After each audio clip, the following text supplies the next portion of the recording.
little slight delay on the YouTube.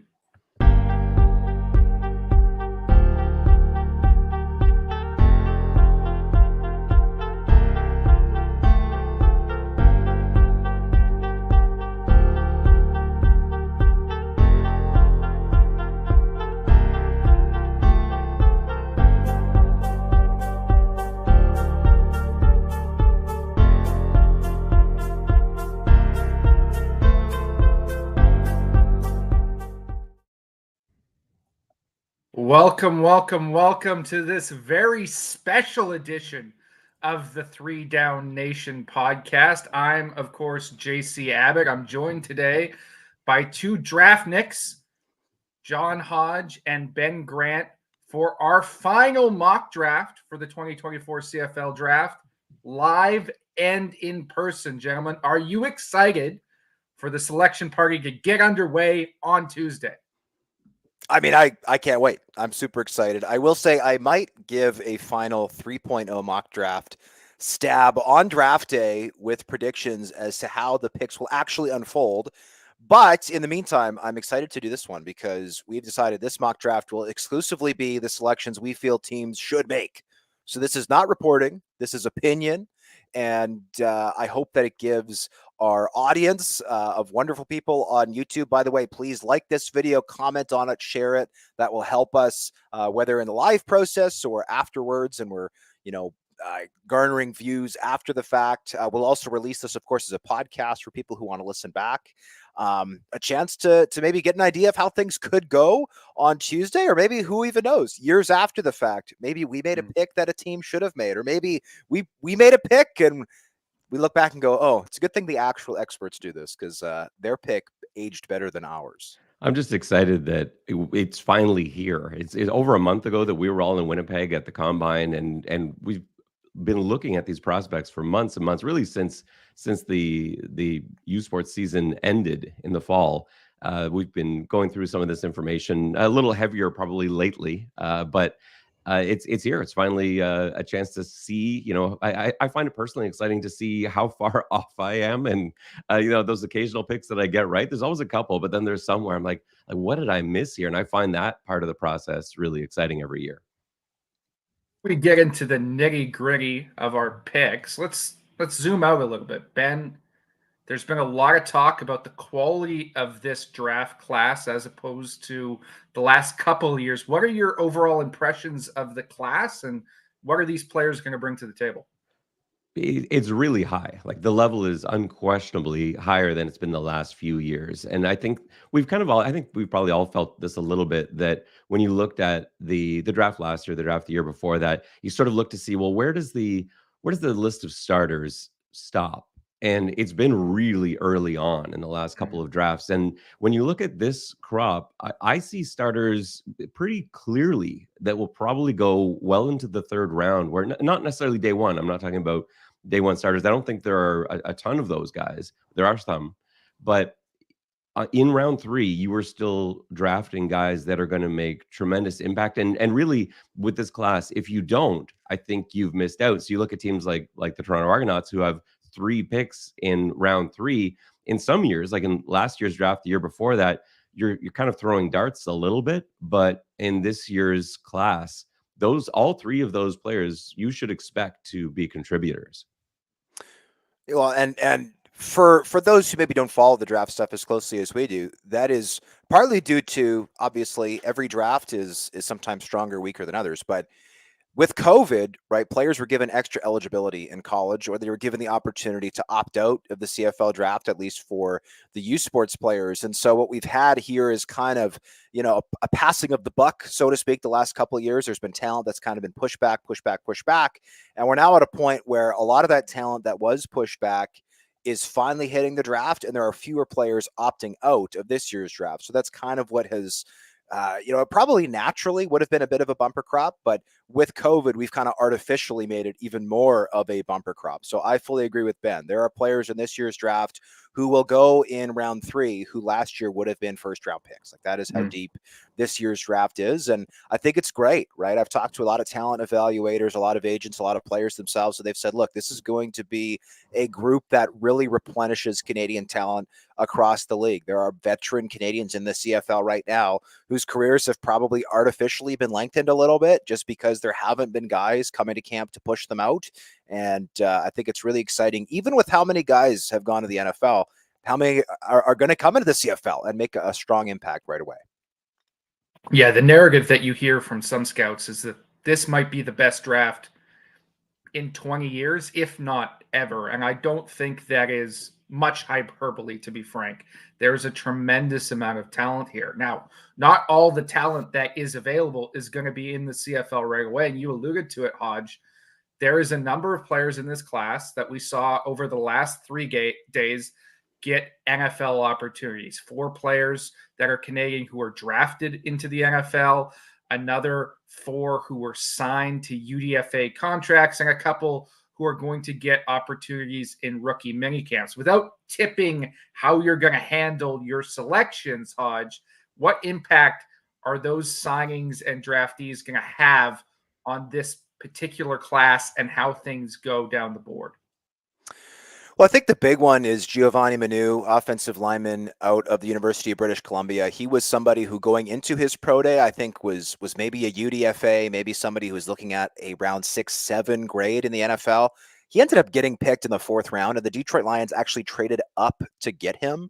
That, to me, is an extremely strong sign that the Lions are in it for the long haul with Giovanni Manu and the unbelievable athleticism he has at 6'7", 352 pounds. So he's somebody who, to me, will plummet down CFL draft boards because of that selection. Inversely, his fellow offensive lineman and teammate, Theo Benedict, might move up CFL draft boards. He got $100,000 guaranteed, reportedly, as a UDFA from the Chicago Bears, but he was somebody who was potentially going to get drafted and didn't. That could move him up boards. Somebody else I'll highlight quickly is, you look at somebody like Kyle Hergel. Kyle Hergel got signed by the New Orleans Saints as an undrafted free agent. To me, if Kyle Hergel ever comes up to the CFL, he's a perennial CFL all-star at guard.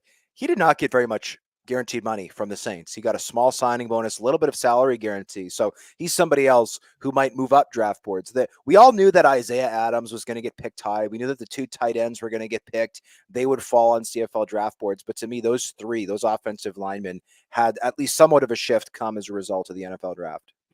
The other element here is the rookie mini camps, and we've seen a couple people get those invitations. Michael Chris Ike, Luke Brubaker from Laurier, Vincent Blanchard, a couple of others today, and Jeffrey Conte-Arcu and Nick Mardner. Ben, we haven't seen a lot of guys get signed out of rookie minicamp invites, but how much worry do those opportunities give you when you're trying to select a guy high, knowing that he has a chance to impress an NFL team late in the process and potentially earn a contract? Like you said, it doesn't happen too often where that turns into something, but you wonder with a guy like Brubaker, for example, like he's the one that I'm not as sure about. I think with most of the other guys, most likely they will end up spending their few days in the rookie minicamp, and that will be all there is to it. We saw this happen over the last couple of years as well. But with a guy like Brubaker, where just those numbers will be so intriguing, what he can do on the field, even though unquestionably they'll be looking at him as like, okay, there's a lot that still needs to be learned here. There's a lot of teachable stuff, but all the stuff that you're not able to teach, he's got, and that's going to be very exciting.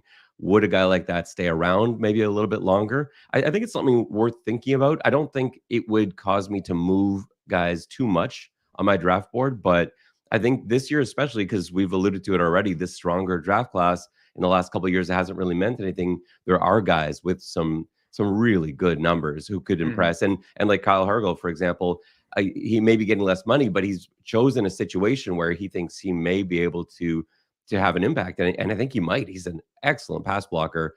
And if they get to see him in minicamp and he's just not letting anyone by, maybe that's enough to keep him down there a little longer. So yeah, we'll see how that goes. That's another exciting, but that's what makes the draft so difficult, and so much more difficult than the NFL draft, because you've got all of these intangibles that you just don't know. You don't have any way to know for sure what the answers are. So you have to bet on multiple variables with every pick you make. Well, let's get into it now. We're going to do 2 rounds here. We've each chosen 3 teams to represent. As Hodge said, we are not predicting what these selections are for the teams. We are in the GM seat right now. We think we know what's best, and we're going to make the picks for ourselves if we were that team. 30 seconds on the clock for each pick, then we'll bat them back and forth in between. We'll kick things off. The Edmonton Elks are on the clock at number 1 overall. John Hodge, it's your pick.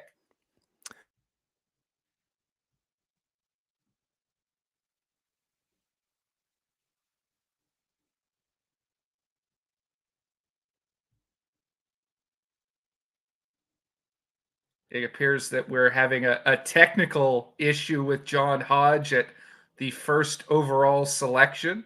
Right as he was about to open his mouth to make the I pick. know This is dramatic.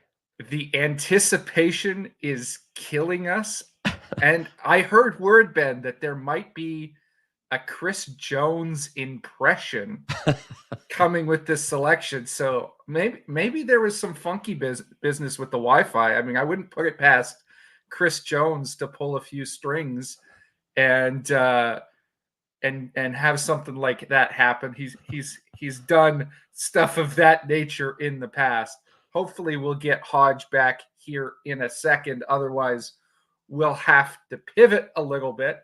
While we wait for Hodge to hopefully come back in, let's talk a little bit about what Edmonton could do at the first overall pick. What Hodge might be thinking of. What are some of the options you see with that selection, Ben? For me, it seems pretty clear, although I say that, and I know that Edmonton could very well do something entirely different. For me, it's got to be Joel DeBlanco, linebacker out of Cincinnati. I think not all of these teams are in the same situation. I think ideally in the CFL draft, usually you want to take best player available no matter what, especially first couple of rounds. That's what you want to do. Sometimes you don't have the luxury that every other team has. I think there are a few teams well positioned here where they legitimately can take the best player there. But I think sometimes there are positional concerns. I think with Edmonton, they're kind of in a situation where there are a few holes that they could plug with this pick. And it's also a staff that I think needs a contributor this season. I think that would really be helpful for them.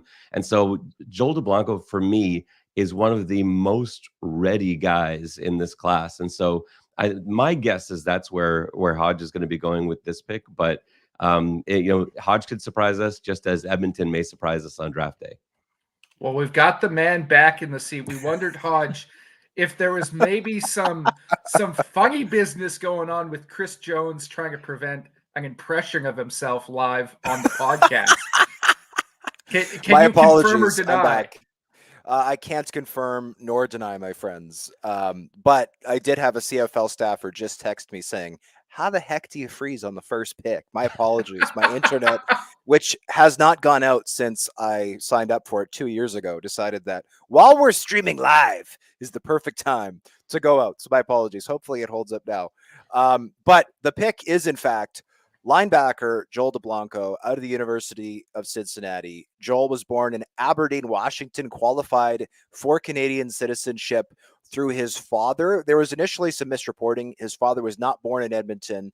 He was actually born just over the border in British Columbia. However, his family and the DeBlanco family hails from Edmonton. Some people might remember Curtis DeBlanco, former player for the Edmonton football team. That is part of the DeBlanco clan, from which Joel is at least an extended family member. And DeBlanco, I mean, he's a player I just love. He was at the CFL Combine despite the fact that he came out of college 2 years ago. It's kind of a similar situation to Jordan Williams back in the year 2020 out of East Carolina. DeBlanco was a team captain with the Bearcats. He was a first-team All-AAC selection as a senior in 2021. He was a member of the New Orleans Saints, Seattle Seahawks, and also had a stint in the USFL. And he came up to the combine and actually tested better than he did coming out of college. He ran a 4.59 40-yard dash, which is sensational. Looking back at some historical numbers That is faster than Solomon Elimimian ran coming out of college. It's the same that Adam Big Hill ran coming out of college. It's faster than guys like Micah Awe, a lot of very seasoned CFL middle linebackers. I think DeBlanco has the athleticism to play Will, though he does, in my opinion, project as more of a Mike. And as much as Edmonton has holes to fill, first of all, as the GM of the Edmonton Elks, I got a ton of picks in this draft. I know I'm going to be able to fill all my holes. Linebacker is not a deep position, so I want to attack this early. And I know that DeBlanco, though he'll probably be a starter by the end of the year, he's going to be an absolute game wrecker on special teams. And I don't feel as though Edmonton's cover teams were good enough last season. Therefore, at very worst, he is a massive upgrade on special teams. And at best, he is somebody who projects almost at an Alex Singleton level of somebody who can not only start at the end of his rookie year, but in a year or two on a cheap rookie contract, be an all-star caliber player. So I am taking Joel DeBlanco out of Cincinnati at 1. That is a hefty comp to Alex Singleton, and DeBlanco has a long way to go to live up to that, but you can see the parallels, right? And I go back to a turn of phrase that I'm going to steal from our colleague at TSN, Dwayne Ford. What he kept reiterating at the combine is find the unicorn. And I'm sure that's how I'm going to inform my draft board tonight. And that's what Edmonton should do with the first overall pick. And there doesn't get anything more unicorn-like in the CFL draft than a potential plug-and-play starting linebacker at first overall in Joel DeBlanco.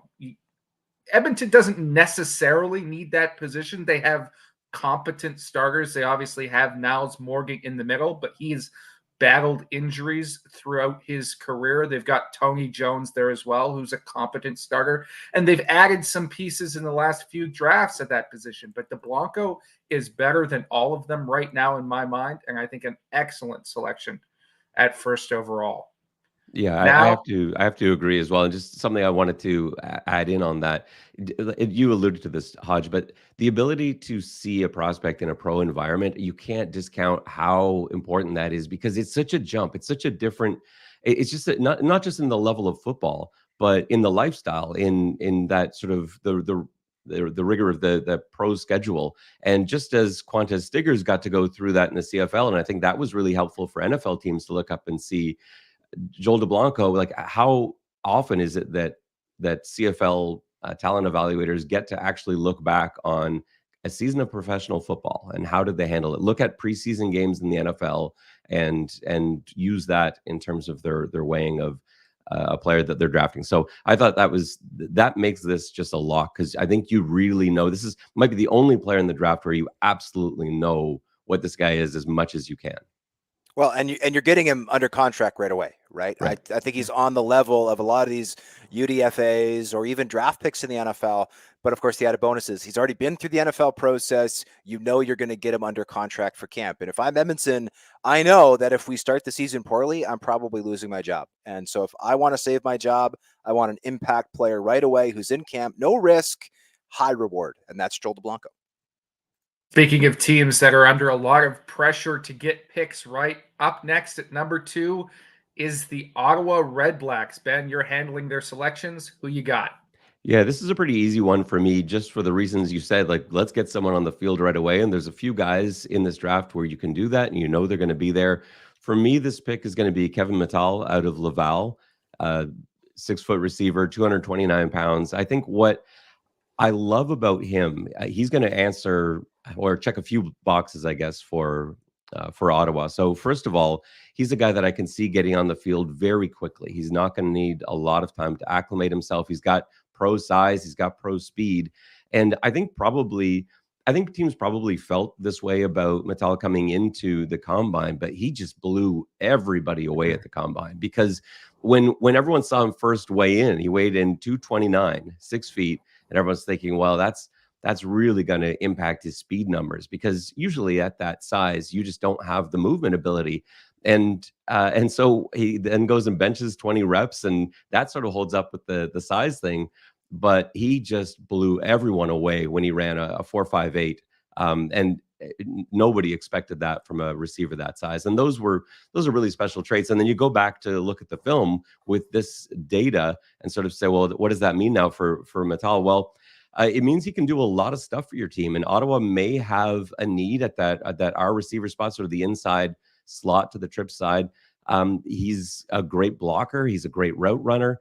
He really uses his physicality well. One of the most impressive things for me that I saw on tape, which you don't typically see out of university level players, that's something that you often learn in the pros, is he uses change of speed extremely well in his routes. And so it means he's not just 100% speed, 100% speed, 100% speed. He uses it very tactically. And it's really tough as a DB to gauge whether he's throttling down to sit or he's just sort of changing speed, adding some variance to his routes. He's great at finding holes because of that. He catches DBs sort of flat-footed a lot of the time. He was lined up primarily for Laval in the boundary slot, but he could play pretty much anywhere because even when they had him at times on the line, he didn't have any trouble getting off the line. He's got a great series of moves that he can use to get free. And so for a guy like him, he's not going to take long, like I said. And how nice would it be to have a guy who really changes the odds on 50-50 balls and any sort of desperation throws? I know that Ottawa's had, it just seems like a long time now, and where they've had some poorly timed drops and situations like that. And so Kevin Metal will probably be able to fix some of those problems in Ottawa. I'll tell you what really impressed me about Metal's combine performance. After he answered all those questions about his speed and what he was going to test like, it's how consistently he took the reps and kept grinding, right? There was a lot of prospects at that combine, rightly or wrongly, who tweaked something or pulled out, who protected themselves. And Metal, with his tape and with the Heck Crichton trophy in his back pocket, very easily could have been one of those guys. But he caught a ton of balls in all of the team and Skelly periods. And on that final day, when he had proven everything, he was still catching them, even when he suffered a little bit of a tweaked injury, he took a bad hit. He had to go to the sideline and see the trainer. He could have said, that's it. I'm going to protect my stock.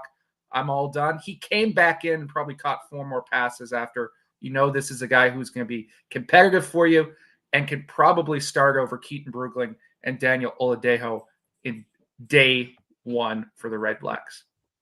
And for those who don't know what a 4.58 40-yard dash is, this is a list of CFL players who ran slower than that coming out of college.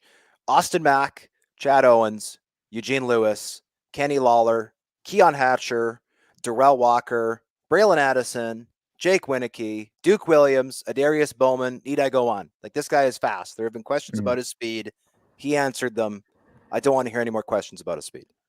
All right, we're going to pick up the pace here a little bit. It's my first selection at number 3 overall as general manager of the Saskatchewan Roughriders. It's the dawn of a new era in Riderville, and we've got a brilliant new head coach in Corey Mace, a defensive mind. We need to set a tone for what our culture is going to be going forward and what we are going to be as a team.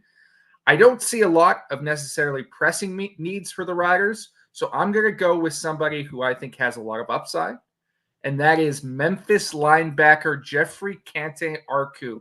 Make no bones about it, guys. He's a little bit slower than DeBlanco, doesn't necessarily have that world-breaking athleticism, but on a play-by-play basis, if you look at the PFF grades for whatever they're worth, he graded out higher in each of his last 2 seasons than DeBlanco did at his last 2 seasons at Cincinnati, and that's in the exact same conference, the AAC. So this is a guy who I think projects as a future starter at middle linebacker. If he becomes that, you can bump Jameer Thurman over to the will, and he's certainly going to set the tone on special teams in year 1.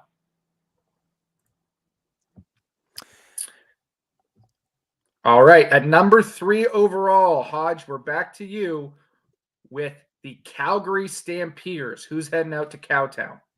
Number 4 overall, JC. 4 slight overall. Correction there. Number 4 overall. Well, if I'm the Calgary Stampeders, there are a number of needs here. We lost a lot of talent along the defensive line in free agency. I don't like Calgary's Canadian depth in the secondary. I think that's a spot they need to address, but I know that those are positions I can come back to later because I've got 2 second-round picks, which is a luxury in a draft this deep. Right now, I want to take the best immediately available offensive lineman because I need one. Like I think, as the GM of this team, I really like Zach Williams at guard. Sean McEwen is still very good at center. But we lost Ryan Sevier at one guard spot. Bryce Bell should be able to slot in there, but the depth behind him is just not there, at least right now. I need a blue chip offensive lineman, and I'm unwilling to risk waiting to the next round because it's possible that there's going to be an O-line run and I'm not going to get the one I want. So I'm going to take out of Université Laval, Nathaniel Demelin-Dugan. Demelin-Dugan played guard and center at Cégep Rimouski coming out of high school. He then played 3 seasons at left tackle with the Rouge et Or. There was a knock on a number of guys who came out of the Laval program, about 10 years ago. They came out too battered up, too injured, or too heavy. We had a number of guys, including Carl Lavoie, who was a first-round pick by the Calgary Stampeders in 2015, Pierre Lavertu, who was a first-round pick by the Stampeders out of Laval in 2014, who had long injury histories. Demelin-Dugan is not that. He is athletic. He is the perfect size, and he's somebody who I think can get you out of a game at tackle, and I think is a potential starter of the future at guard or center and can immediately be a 6th offensive lineman. So I'm going to start a potential O-line run here as the GM of the Calgary Stampeders by taking Nathaniel. What you love about Demelin-Dugan is he's a modern offensive lineman, right? A lot of big men come out of school. They got a lot of excess fat. They don't have a lot of definition, right? And especially, I think, U Sports Canadian offensive linemen, where it's not as professionalized as the NCAA, they got loose bodies. Demelin-Dugan does not have a loose body. He looks trim, he looks fit, and he plays like it on the field. He can pull out in space, he can reach block, he can do all the things with quick feet that you want at the position. And as you said, Hodge, I think he's an upgrade for basically every team in the CFL as a 6th offensive lineman and could start for a couple of them right now. Moving on to the 5th overall selection, Ben, your beloved Toronto Argonauts have exactly 1 pick in this mock draft, so you better make it count. Who they got? Well, they're in a really good position as they have been for a couple of years where they don't necessarily need somebody to come in right away and play. And so with that in mind, I think if Canton Arcou had slipped, I think then maybe this would have been a really tempting pick because I think then it allows you to do some different things at the linebacker position. Not necessarily this year, but maybe later on into the season, maybe you can look at turning that middle linebacker spot into a Canadian spot or something like that. And which, with Wyndham McManus and Jonathan Jones, they've already got a couple really proven wills. So that would have been an option for them. But with him going, I think that the way to go here is to, again, play for the future. This is not a staff that is really feeling the pressure the way some others have. And it's worked for them in the past where you see guys like Ryan Hunter come in a few years later and be massive contributors. If you can keep that ball rolling, if you can keep that cycle going where you are drafting blue chippers for a couple of years from now, even if they don't all hit, and of course they don't, the Argos still have a number of guys they are, I guess, waiting on or not, guys that were drafted early who haven't necessarily wound up in the CFL and may not end up in the CFL. But I think this is another one where the reward is too high not to take that risk, even in the first round. So I'm going to have the Argos draft Kyle Hergel out of Boston College.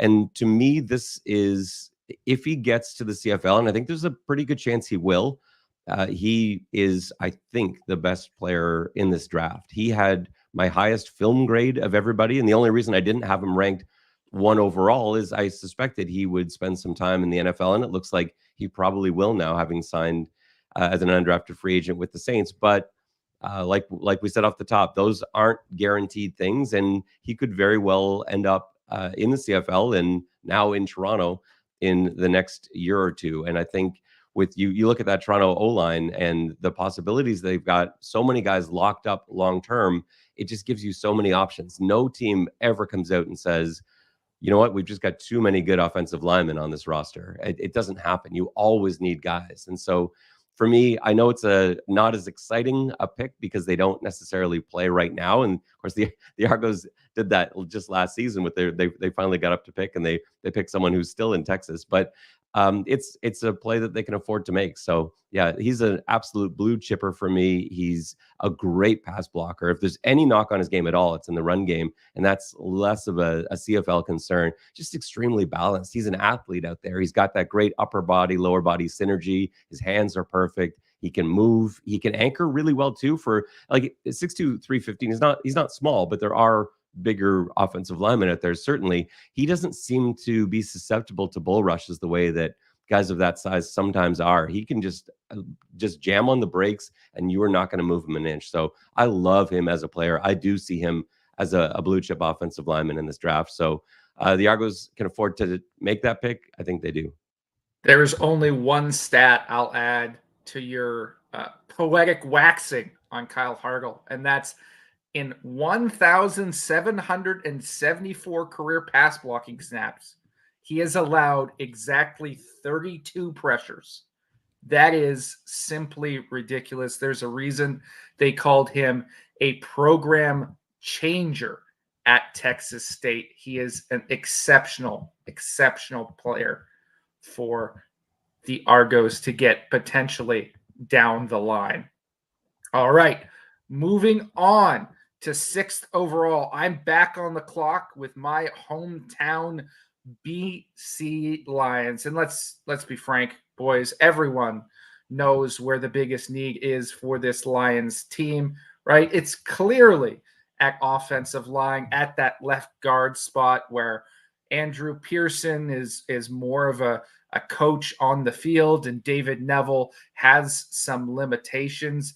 It's very easy to go to that offensive line spot, and probably I think that's where the Lions end up going. But I actually like their traditional strategy that they've done the last few years, which is build depth across the board and build quality talent, because there's another way that you can change up that left guard spot, and that's put yourself in a position where you don't have to start a Canadian there. So I'm going to go away from the offensive line. I'll come back to that later in a deep draft class, and I'm going to take defensive back Ben LaBrosse out of McGill University, or off the street last year, and I am going to bet on the high upside. There's only one cover man in this draft who's got NFL caliber measurables. I think he could start at me for corner, where I've also got Sirman Harrison-Bagiogo from last year. I could make that a Canadian position and flip my ratio. He could eventually move to safety and beat out Adrian Green, who's going to start for the first time this upcoming season. I think he is an electric athlete across the board, one of the best players in this draft in terms of his potential upside, and I'm going to build strength in my secondary just like I have at the linebacker position in recent years. All right, at 7th overall, Ben, you're back on the clock with the rival down the QEW, the Hamilton Tiger Cats. Who are they selecting? Hamilton's another team that's in a pretty good position. They could, you can always use help everywhere, but they don't have any desperate needs. They can very easily assign 7 positions as Canadian positions. The interior of the offensive line, they've got plenty of receivers to start 2 receivers, 2 Canadian receivers. You can start a Canadian middle linebacker, obviously with some depth, and of course they're stacked at the safety position too. So there aren't any screaming needs, but when you look at what Hamilton's got on the defensive line, it would be nice if they were able to add a little bit more Canadian talent in that positional spot, because a lot of CFL teams find that if you can get one starter, or at least set up a rotation where you've got Canadians always in on the defensive line, there are opportunities there. And I think there are a few guys on this board that could sort of answer the brief for Hamilton. I'm going to go with Daniel Apoko from San Diego State, 6'4 and a quarter, 274 pounds. What I like about him is he's got a little bit of positional versatility. He played all over the defensive line at San Diego State. He sort of projects mostly as a three tech in the CFL. And so I think that's probably where they can start him. But you have the luxury of not needing him to be on the field right away. You can see what he brings to the table, but I think he's got a frame to add a little bit of weight if they want to, if they find that it helps his playing style. He's got great length and a lot more play strength than he tested at. I think he had 11 bench reps, which doesn't really instill a lot of confidence in you, but his play strength isn't the same. Sometimes bigger guys with longer arms don't test as well on the bench. And so his play strength suggests to me on film that is not going to be an issue. So, I think he's also a guy that can not only be there as a run stopper, but he can really push the shelf of that offensive line and get in there. He's got good balance, really flexible guy too. He gets and a guy that you can use on stunts getting around the edge. He's got that bend for a bigger guy. That's pretty rare. He can get after the quarterback. To me, it reminds me a little bit. There's a little bit of Sam Acheampong in there. Like a lot of the things that Sam does well, you see in Opoko's game as well. And I think with Sam, he's a guy that changed weight a lot and had some positional versatility at Wilfrid Laurier. Daniel Opoko, I think probably is a slightly higher level prospect, but has a lot of those same attributes. And so a guy you're comfortable putting outside, putting inside, and seeing what gels the best. So I think I would be pretty happy if I'm the Hamilton Tiger Cats with that pick. The cousin of U Sports legend Israel Adonijah is now off the board, so you can't select him, Hodge. But what are you going to do with your hometown Winnipeg Blue Bombers at 8th overall? So I'm sitting here as the GM of the Winnipeg Blue Bombers and back from vacation. And I am looking to address my offensive line because this is a position where obviously Jeff Gray has left. We've got Liam Dobson going into a contract year. We've got Patrick Neufeld, still a stalwart at guard, but a guy who is certainly on the back nine of his career, now in his mid-30s. As much as we don't need somebody to rush to play, because we've got Tui Ellie as the sixth man if Dobson, of course, wins the starting job at left guard, I also know that I'm going to need to add some talent here. And I'm pretty comfortable with what I have elsewhere on my roster, especially defensive tackle, where I was able to retain Cameron Lawson and Jake Thomas. So I am happily selecting the player I was terrified the BC Lions would be taking at 6, and who, in my opinion, they should take at 6. And that is offensive lineman George Una out of the University of Windsor. Una has Winnipeg Blue Bombers written all over him. He was a walk-on at Windsor when that program was in the toilet, right? A perennial kind of bottom feeder in the OUA. He has been there since they got the program on the right track. He actually joined them as a walk-on and then earned a scholarship later on. He was a 2-year starter at tackle, tore his ACL in 2021, battled back from it, and was an excellent guard for them this past year. I spoke with Una at the combine. He actually sees himself as more of a pass blocker, which I was shocked to hear considering how often Windsor pounds the ball. But he is somebody who I think is exceptionally athletic, who is going to, after sitting for a year behind some of my starters, is going to push them. And if, again, somebody makes a massive offer to Liam Dobson after this season, I don't have to panic and pay him $250,000 to retain him. I can simply promote George Una on year 2 of his rookie contract and get high-level play. So I am taking George Una along the offensive line, a guy who I see as, an 8 to 10-year starter at guard in the CFL. All those Windsor offensive linemen have that sort of nastiness quality in their play that you can't teach. It's not a teachable thing. You have it or you don't. And yeah, Una just can't wait to get it there. And he's the nicest guy too. It often works like that, but on the field, he just wants to destroy everybody, and he's got that instinct, that killer instinct. So yeah, I love that pick. Next at number 9, I'm on the clock with the Montreal Alouettes. Their only selection in the top 2 rounds, and that puts a lot of pressure on me because I think this is a team that has some needs, right? They had an incredible win in the Grey Cup.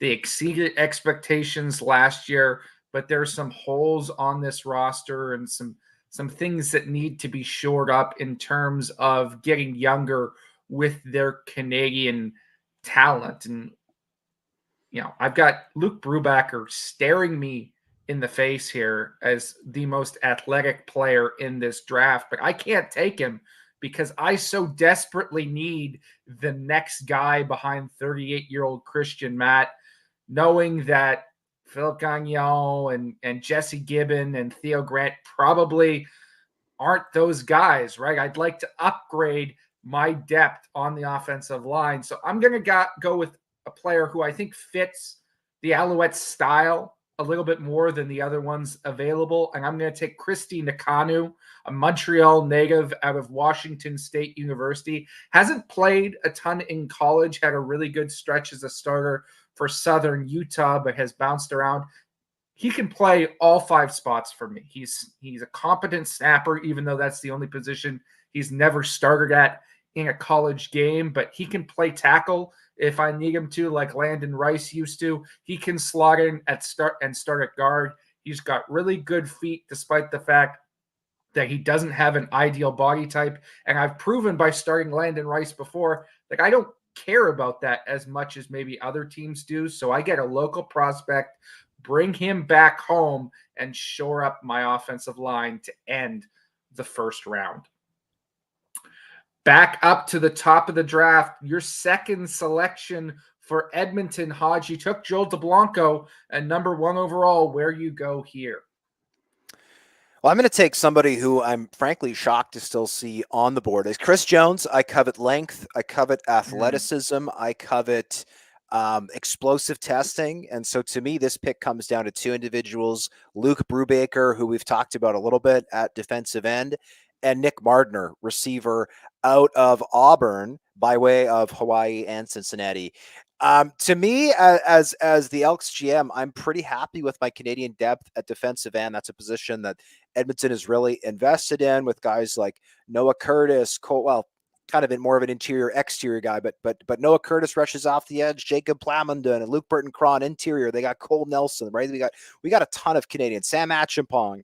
So I'm going to go receiver here. With all due respect to Gavin Cobb and Vincent Forbes-Montbleau, I want to upgrade my Canadian depth behind Curly Gittens Jr., who we acquired via trade from Toronto this offseason. I'm taking Nick Mardner.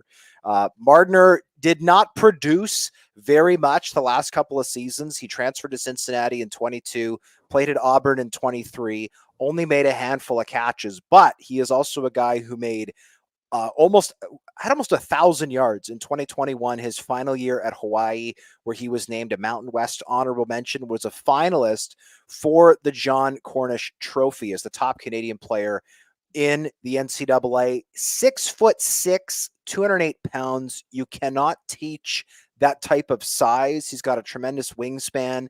And his 40-yard dash, there were mixed reports. He was timed as low, hand timed at 4.46 with an official time in the high 4.5. So solid speed, very good explosiveness on the broad jump, 10 feet 9 inches. This is not just a big-bodied receiver who gets out there and outleaps guys. This is a guy who can truly run routes and create separation at his size, and is somebody who I think could be a day 1 starter in the CFL at field side wideout, and could potentially on the long term even work his way into starting on the boundary or potentially one of the slot back positions. So for Edmonton, a team that lost Stephen Dunbar after last season, has had some shakeup in their receiving core.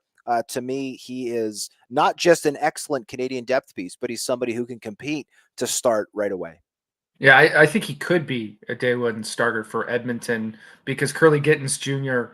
is not going to be ready for the start of the season. They've signed Hergy Mayala to sort of plug that gap as a placeholder, but Mardner might be able to beat him out. I think he's going to take a little bit more time to develop than some people expect. A lot of NCAA receivers do, and I liken him to Justin McInnis, who took 3-4 years before he could become the player that teams thought they were getting when they drafted him in the first round.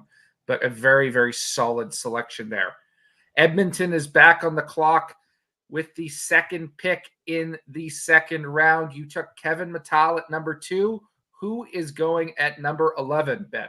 And to be clear, this is Ottawa. I think you said Edmonton there, Yes, just sorry, not to Ottawa. confuse everybody. So, because I know we're all wearing 3 different hats here too, and so I could easily get confused as well. And on that note, the me that was wearing the Hamilton Tiger Cats GM cap a moment ago really upset the me that is currently wearing the Ottawa Red Blacks cap, because I think Ottawa would have been in play.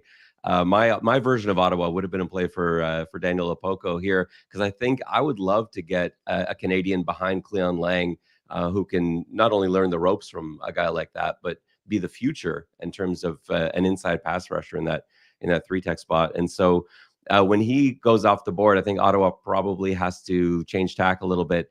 And I'm going to go on the offensive line. There's a couple guys I like here. I'm going to end up going. I think I'm going to go with Gabe Wallace. I think that's the way to go for me. So Gabe Wallace, out of Buffalo, 6'5", 344. I think probably not a player that you're drafting for this year, but I think a guy who has a really high upside and should be able to get onto the field late this season and into next year as well. Great size, and he carries his weight pretty well too. There are some questions about positional flexibility. Like he's a tackle. Can he play tackle in the CFL? I worry a little bit about his speed with rushers around the edge. He hasn't really learned to use his length the way that he probably can. Because again, he's got the length there, but he plays more like a short arm tackle, and he's got to learn not to be able to use his assets. But that is a teachable quality that he can pick up. He's a very good run blocker, very capable run blocker, and he may end up moving inside to guard at some point. But I think he sets Ottawa up very nicely. They at that point would have a really nice core of Canadian offensive linemen. And for this stage of the draft, I think Gabe Wallace would be a great pickup for the Ottawa Red Blacks. At 12th overall, the Saskatchewan Roughriders are back on the clock, and I took a tone setter on defense with my first pick at 3 overall with Jeffrey Kante-Arku at middle linebacker. And I'm sitting there as Corey Mace, who likes to move people around and loves athletes. And I'm thinking, how is Luke Brubaker fallen all the way down? Jeremy O'Day took Lake Corte Moore last year at 3rd overall, a guy who can potentially start off the edge. Luke Brubaker is the flash to Lake Corte Moore's thunder. I think this would be an excellent selection at 12 overall for the Saskatchewan Roughriders. Give them some flexibility, potentially make defensive end a Canadian position for them down the line. So I'm taking the athlete here, Luke Brubaker. He's such an exciting player. He's just so different, and he's got such an interesting backstory too, right? Like a guy that he wasn't a football. Like most of these guys are football lifers. They've been playing football since they were little kids, and yeah, it wasn't like that. He ended up having to send a couple of pestering emails to even get a look, and then before you know it, he's a star in basically a matter of months. So with his athleticism, the stuff that he was able to do in testing, and you see it on film too. He's raw and inexperienced, but man, the ceiling is super high. Well, and when you look at some of the testing numbers, just to put in perspective how good his testing numbers really are, his broad jump, for instance, which was almost 11, it was 10.6. That is better than, at least from my notes, every CFL player that I've come across, with the exception of Cameron Wake, who put up 10.10 coming out of Penn State. Now, is that to say he's on that level? No, Brubaker has a lot of ways to go in terms of developing his technique, because as you illustrated, he's not played a ton of football. But if you're looking at a player who, just needs to play special teams as a rookie, and you're looking at his ceiling as to what he can become, he has every athletic tool to become a ratio breaking defensive end in the CFL. And so, yes, I think this pick makes a lot of sense for Saskatchewan. And frankly, if he continues on his trajectory, he's going to be in the NFL in a couple of years. Like, he has that type of athleticism, which is a risk when you select him, but hopefully you'll get at least a couple seasons of excellent performance first. You've got back-to-back selections coming up here, Hodge, at 13th and 14th overall. The Calgary Stampeders get a chance to take 2 players. You can do them back-to-back. Who you got with those selections? Well, I mean, if I'm the GM of the Stamps here, I am disappointed that Luke Brubaker is off the board. If he were to make it to pick 13, I think you would run to the well, we don't have a podium in the CFL. I think you would run to the conference call, if that makes any sense. It doesn't make any sense to make that selection without Luke Brubaker on the board. I'm still going to go defensive line here because I really feel like, again, with the loss of guys like Derek Wigan, guys like Isaac Adeyemi-Berglund, who are very valuable starters and rotational guys for me over the last few years, this is a position I need to address, and I think this is a good time to do it. So I'm going to take Tyson Hergott out of Waterloo. Hergott would have been the JP Mattress Trophy winner this past season with the Warriors, were it not for the sensational season that Theo Benedict had out west for UBC. He measured in, I think, at the perfect size, 6'2", 246, cutting some weight from the East-West Bowl last year. I know some teams don't love his lack of length because he doesn't have the optimal length you'd maybe want in a pass rusher, but he was a first-team All-Canadian this past year, a first-team All-Star. I think the floor for Tyson Hergott is a solid rotational pass rusher who can play really well on special teams, which to me was the same floor that Isaac Adeyemi-Berglund had coming out of southeastern Louisiana a few years ago. And I think, honestly, his ceiling is like a very, very strong rotational player who can also start potentially. So for me, this is a good value pick. I think Calgary needs to add some quality special teams guys. I don't think that Hergott is maybe the highest value special teamer on the board. We'll get to that in just a second. But I think he is a player who will be able to help this team get after the passer a little bit and be a nice long-term fit for the Stampeders. With my second selection here, I'm looking at the receiver position. There's a ton of value there, but Calgary's done a great job of stockpiling receivers over the last few years, so I'm not going to look there. I think there's also some really intriguing options like Michael Chris Ike, who I think could be a potential fit for Calgary, but I just can't avoid what I perceive as maybe a bit of a spot of need on this team. So I'm going to go to the defensive backfield and take Christophe Beaulieu out of Laval. This is Calgary's second pick out of Laval this draft. And the native of Blainville, Quebec. I mean, he was a second-team U Sports All-Canadian this past. He was actually a first-team U Sports All-Canadian the year before. Unlike a lot of U Sports players who play corner and have to transition to safety at the pro level, this is a player who already knows how to play the safety position and do so at a high level. 6'2", 198, really nice size. He's got some nice explosiveness, quickness in space. He's not a burner, ran a 4.66, which is not an amazing time, but it is a very appropriate time for safety at the CFL position. There's a lot of CFL safeties who run slower than that, and therefore I am comfortable after taking Tyson Hergott at 13 to address the defensive line. I'm taking Beaulieu at 14 to shore up my secondary. I don't see Beaulieu as a year one starter, but Calgary's a team that plays an American safety. I think Beaulieu by 2025 could give them the option to realistically flip that to a Canadian spot. I really like Christophe Beaulieu a lot. He's my favorite DB in the draft. I actually had him ahead of Labrosse, even though Labrosse has absurd testing numbers. I love how fluid he is. He looks like a video game is sort of glitching, or maybe like a 1990s video game where there's no pause for change of direction. His feet are just so fluid. There's no stall or slow down in his change of direction, his back pedal. And a guy like that, you're to work with that to start with. Like you say, it's going to take some time probably, but I think there's a huge potential for him in a class of DBs that isn't maybe as strong as some of the other positions. He stands out for sure.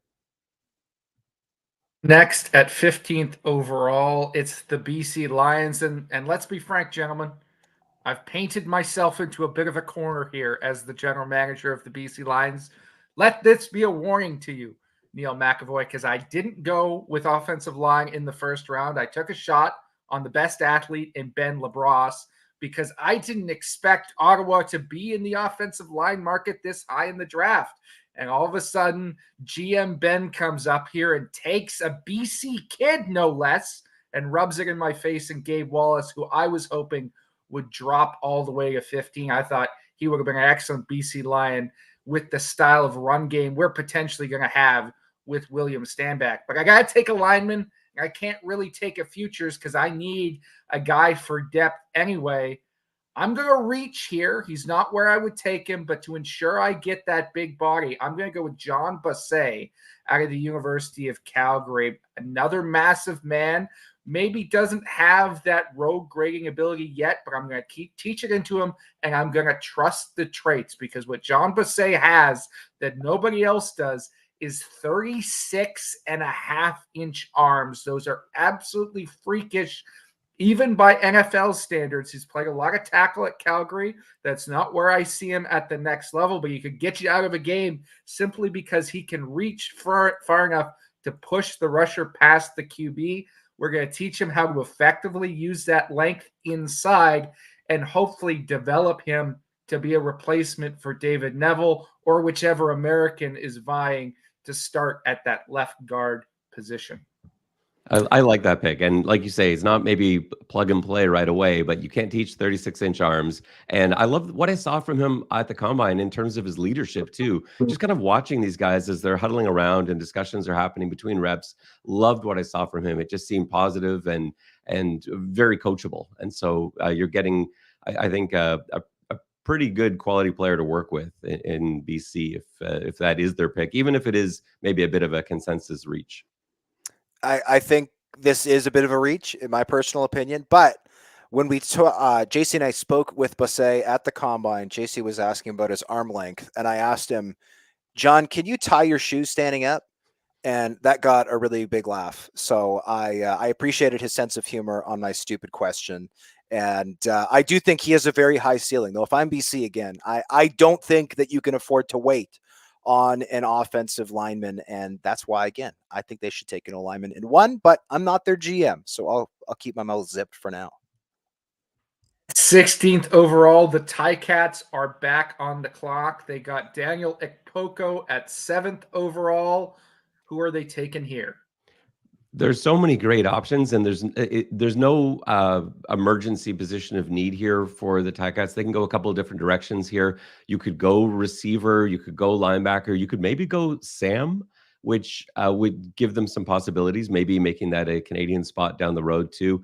I think when you've got a situation like this, you just have to go back to your draft board and say, well, who do I have highest here? And for me, it's Kevin Sklercius, receiver out of Connecticut.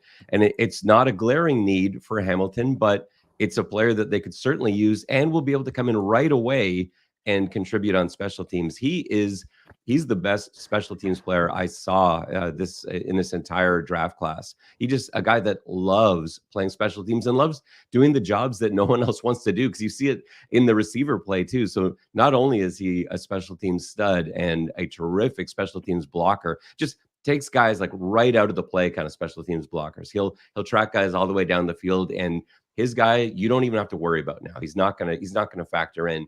But you see that in the game as a receiver too. Not necessarily, he wasn't used as a huge weapon as a receiver, but he was a great blocker. The same way that he's able to bring that special teams play to his offensive skill set. But he also likes those dirty jobs over the middle, going into traffic. He'll go and make contested catches. And he did have some drops. There were some maybe lack of focus drops, the easier ones. But for whatever reason, the tough ones, when he's in traffic and he's in jeopardy of getting his head taken off over the middle, he will make that play. And he lives for those downs in those situations. So a guy that will come in right away and be a special teams leader who may be able to work himself onto the field. And I thought at the combine too, when they got into full team play, as well as Skelly, he stood out as a guy that could make plays as a receiver, even though Connecticut didn't really seem to take advantage of that. Yeah, I think that Hamilton does need to add a receiver, and I think if you can get Sklercius this late, because I do think there's a chance that Sklercius goes even late round 1, possibly early round 2. I think this is good value. I like it. All right, 17th overall, the Bombers are back on the clock. They got their O-lineman in round 1 with George Una. Where do they go here?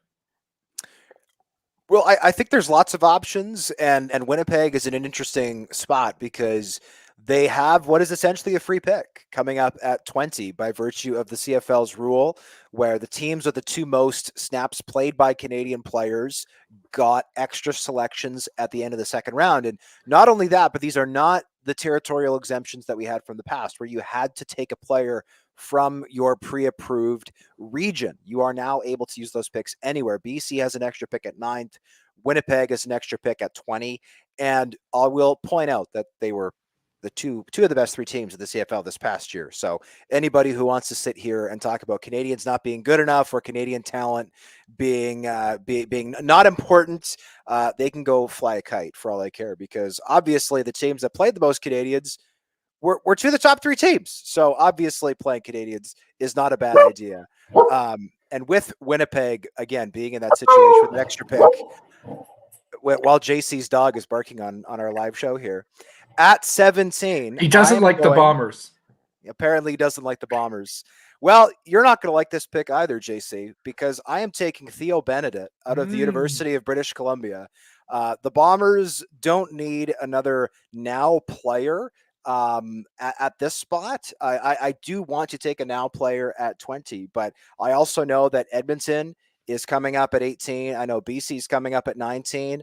I'm fearful that Benedict, who I see as a potential blue chip Canadian offensive lineman in the CFL, yes, he got $100,000 of guaranteed money from the Chicago Bears to sign as a UDFA, but I am rolling with Theo because I think that he reports not dissimilarly to a Ryan Hunter that you discussed earlier, Ben, in 2 or 3 years, and will be one of the top offensive linemen in the CFL. And this way, by taking him at 17, I do not run the risk of him disappearing before I take again at 20. I will take a now player at 20. At 17, Winnipeg takes their second offensive lineman, continues building what has largely been considered the best offensive line in the CFL for the last 5 or 6 seasons, and take Theo Benedict. I mean, talent-wise, you can't argue with this. I think Theo Benedict is blue chip. If he ever came to the CFL, he's an all-star guard. He's absolutely spectacular in the way he moves and his bend and the ability to split guys in half with how flexible he is at his hips and at his knees. It's truly, truly special. But even though he went undrafted, I think he's going to stick in the NFL. Like, to me, Giovanni Manu in the 4th round, yeah, you're making that bet on upside and size and athleticism, but I don't think it's close between the two of them as to who's the better player right now. I think Theo Benedict is dramatically better, and I think he's going to prove that with all those compensating factors once he gets in an NFL training camp. So I don't think the Winnipeg Blue Bombers are going to see him for a long, long time. I think the same way on that, but I do think it's worth the gamble. Coming into the NFL draft, I really thought Benedict would get selected because, like you said, JC, like he is currently the better football player, but Menu's measurables were absurd. But I think at this stage, like Hodge says, Winnipeg's got 2 picks right here. And why, if you've got someone else that you have in mind for 20 that you don't think the teams behind you are going to take, then yeah, take the gamble at 17 here. I think it's worth it. This late 2nd round pick, I like it. Mm-hmm. You've got another pick on the clock here, Hodge. Edmonton has the 2nd round pick via trade at 18th overall. So far, you've had them taking Joel DeBlanco and Nick Mardner. Who completes the trifecta? Well, I'm looking at my board as Chris Jones right now, and Dell Duncan Busby is somebody who I'm surprised to see on the board still out of Bemidji State. He'd be a great pick here as a receiver, but I already went receiver at 10, and therefore I'm not going to double up on that. I am going to take somebody who I'm confident is going to make my roster as Duncan Busby would, but I think could be an impact player in a number of ways, and that is Michael Krisyk, running back out of Delaware State. Now, he is not somebody who started for the Hornets on a regular basis. He played a lot as a rookie, and then his next few seasons filled more of a depth role. But Krisyk, not dissimilarly to Kevin Sklarcius, who went a couple of picks ago to the Hamilton Tiger Cats, I see him as somebody who will do a lot of the dirty work other players don't want to do. To me, Krisyk, alongside a guy like Joel DeBlanco, who we took at 1, with some of our pre-existing players, Tanner Green, for instance, stands out. Krisyk is going to be a game wrecker on special teams, and he is going to be somebody who can contribute on offense as a blocker and also as a ball carrier, right? This is a team that had Shannon Brooks as kind of the thunder to to my starting running back, Kevin Brown's Lightning last season. And to me, Chris Ike can fill that role. 6'1", 225, yet at that size was arguably the top tester at the entire CFL Combine. Ran a 4.51, tying for the lead in that testing drill, but also for his size, ran a 6.71 3-cone, which shows remarkable quickness. He's somebody who does not have a ton of wear and tear on his body, unlike some running backs coming out of college. And though he, again, might not be a starter ever, is somebody who can be, I think, a really strong utility player who can, again, contribute on special teams. So I'm happy to roll with Michael Chris Ike. And I will say, a little disappointed. That was my final selection as Edmonton. A little disappointed I did not get to address the offensive line, but I don't see that as a huge need for Edmonton right now. And I'm still comfortable potentially taking a guy like Anam Dankwa or Daniel Johnson in 3, because Edmonton's one of few teams that do start a Canadian tackle. If I can get one of those guys in 3, which I think I can, I'm pretty happy with that. Absolutely. Now we're into those bonus selections, the final 2 picks of the second round. And the BC Lions, by virtue of being one of the best Canadian teams around, have the 19th overall selection. And I've already taken Ben LeBras in the first. I think I've got a future starter on the defensive side of the ball. I reached in the second round for John Bosse along the offensive line. But there's another element to my decision-making process of the BC Lions, and that is I ain't got no money, guys. I'm right up against the cap because I've built a really good football team, and I'm paying a lot of guys. So I'm going to make a decision here to pick up a player for the future that I'm not going to necessarily see right now, and I'm not going to have to pay this season. But I've had a tendency over the last number of years to always have that next linebacker in my back pocket.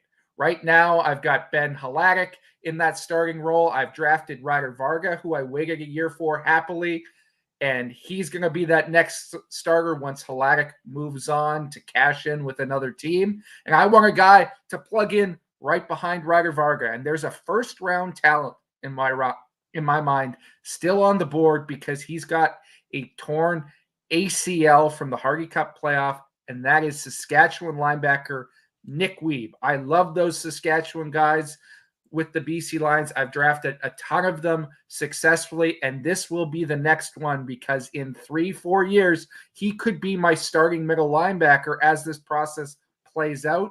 He is an exceptional talent and more than worth the wait. Yeah, I think he would. I think you're right. He would have gone in the first round. And I know there was some reporting that he would be able to perhaps get back mid-season, but I think your plan is a better one for him and for the team, obviously, too, to shut him down for a year, let him do the full rehab. And he's got a plan. He's on a track and no question has the pedigree to be able to take over that spot one day.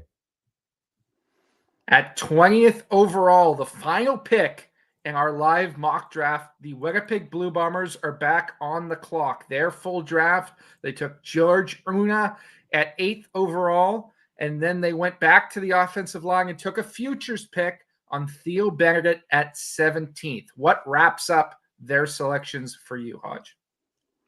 Well, this is a tricky one because, quite honestly, I would have loved to take Nick Weeb at this spot if I'm the Winnipeg Blue Bombers. That's who I had in mind. I also would have loved to take Michael Chris Ike, though I, as myself, pre-drafted myself as Edmonton's GM a couple picks ago. So those are 2 players I'm sure the Bombers would love to have.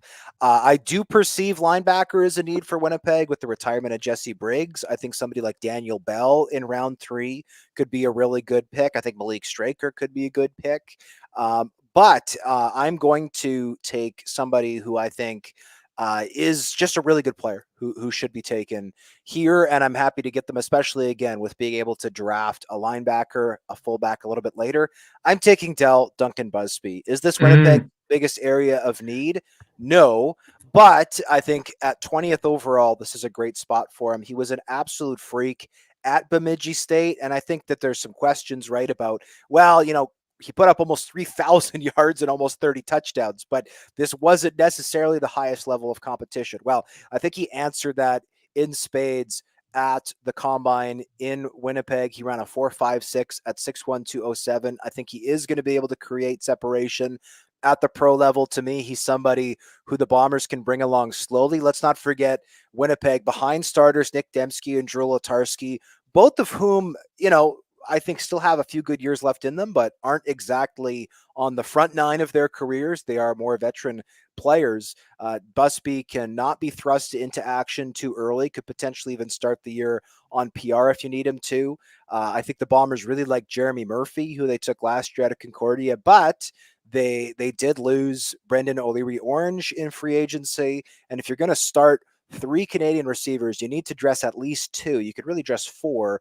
You need to dress at least 3. You could even dress 4, depending on who's playing special teams. So for me, this is not necessarily as much of a positional fit as much as it is a best available. But I think if you can get a guy like Duncan Busby at the end of 2, you're laughing. And again, I think Winnipeg will be able to address its need at linebacker in 3 and fullback even in round 4.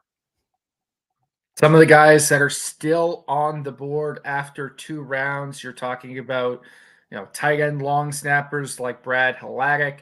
You've got Malik Straker, the Arkansas State Sam linebacker, still out there. Dawson Pierre and Daniel Bell at that position as well. Nobody took a swing on DK Bonham, who played at Indiana and South Alabama. Justin Sambu from Baylor has not been selected, or Kale Dava from Tennessee Tech. So there's some really good, talented players out there still to be had going into the 3rd round. I wonder your guys' overall impressions. Give yourselves some flowers or throw some mud. Who won, who lost in this draft?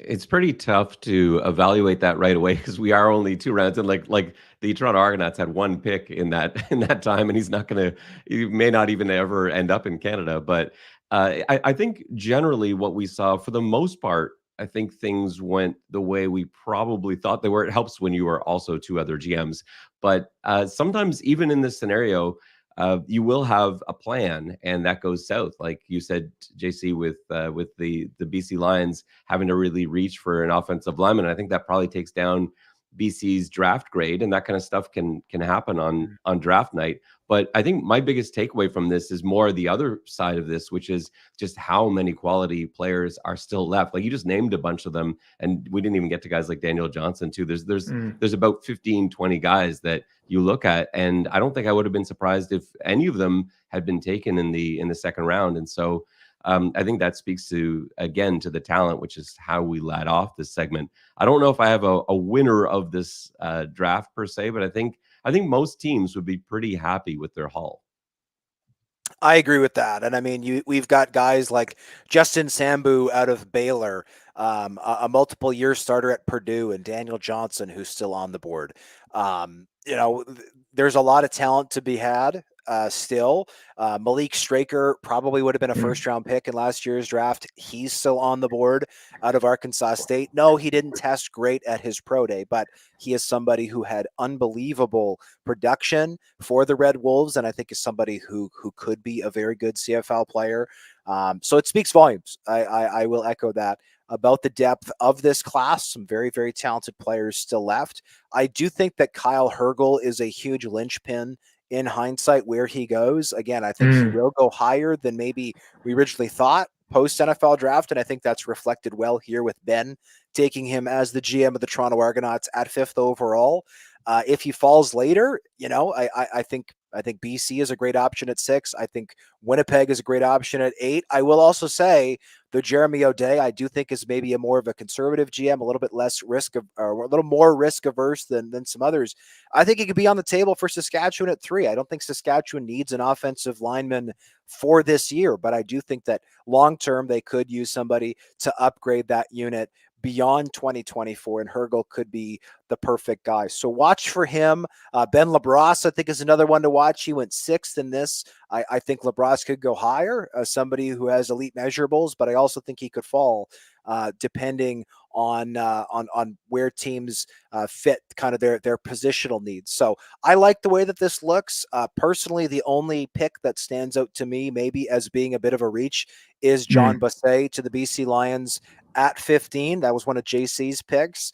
But again, for that reason, I think BC should just take an offensive lineman at 6 and address their biggest need there. So all in all, boys, I think we did a great job, and I'm looking forward to seeing how this compares to the real draft, because I will say the first 4 selections that we had are identical to the first 4 selections I had in my most recent mock draft. And there were some others that were the same.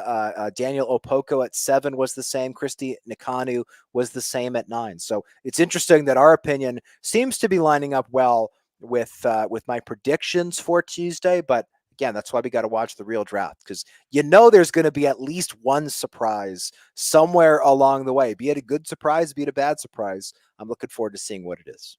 And when it comes to the real draft, make sure you keep it locked on 3 Down Nation for all your coverage. We're wrapping up our position rankings right now. We'll have a top 25 dropping the morning of the draft, as well as potentially another mock from Hodge. We'll see how that plays out.